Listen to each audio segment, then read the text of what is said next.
कि दिल्ली के सरकारी अस्पतालों में जो डेटा एंट्री ऑपरेटर ओपीडी का कार्ड बनाते हैं मरीजों का, जिसके बाद उन्हें पता चलता है कि किस डॉक्टर के पास उनको जाना है, वो लोग कई महीनों से अस्पतालों से गायब थे। पिछली मीटिंग्स में हमने फाइनेंस सेक्रेटरी साहब को और हेल्थ सेक्रेटरी साहब को बुलाया और उन्होंने लगभग सारा दोष मेडिकल सुपरिटेंडेंट्स पे डालना चाहा। इसलिए आज हमने करीब 3 दर्जन अस्पतालों के एमडी और मेडिकल सुपरिटेंडेंट को बुलाया और ओथ पे उनकी गवाही ली कि उनके यहाँ ये जो ओपीडी बनाने वाले बच्चे थे, वो जो एम्प्लॉय थे, वो गायब क्यों थे, क्यों इतनी परेशानी हो रही थी, क्यों अस्पतालों में इतना हाहाकार मचा हुआ था।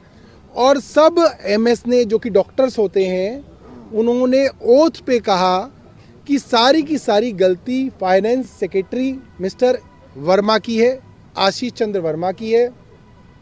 उन्होंने फाइल पे ऐसी ऐसी चीज़ें लिख दी कि महीनों तक अस्पतालों के अंदर ओपीडी कार्ड बनाने वाले लोग नहीं थे।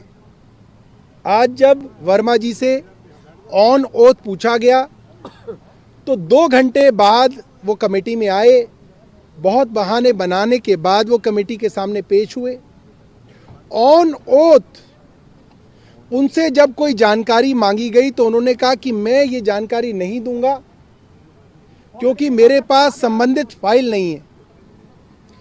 और जब समिति ने कहा कि आप वो फाइल लेके आए तो उन्हीं के साथ जो डिप्टी सेक्रेटरी एक मिस्टर शर्मा थे, वो एक फाइल को अपने हाथ में ले जाने लगे कि मैं फाइल लेके आ रहा हूँ, और वो बोले कि मैं सेक्रेटेरिएट से फाइल लेके आ रहा हूँ। और जब समिति ने उनके हाथ में जो फाइल थी वो चेक की तो वो वही फाइल थी जिसके लिए प्रिंसिपल सेक्रेटरी फाइनेंस कह रहे थे कि मेरे पास फाइल नहीं है। यानी कि ऑन ओथ समिति को झूठ बोल रहे थे, गुमराह कर रहे थे। जो फाइल उनके सामने रखी थी उसके बारे में कह रहे थे कि वो फाइल मेरे पास नहीं है, मुझे सेक्रेटेरिएट से मंगवानी पड़ेगी।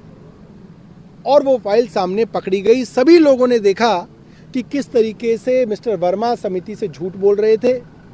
पिछली 3 बार से समिति को हर बात पे वो गुमराह कर रहे थे। बात बात पे कहते थे कि मुझे ये बात याद नहीं है, मुझे ये बात याद नहीं है। अस्पतालों में परेशानी हो रही है, वो कह रहे थे मुझे ये बात भी याद नहीं है।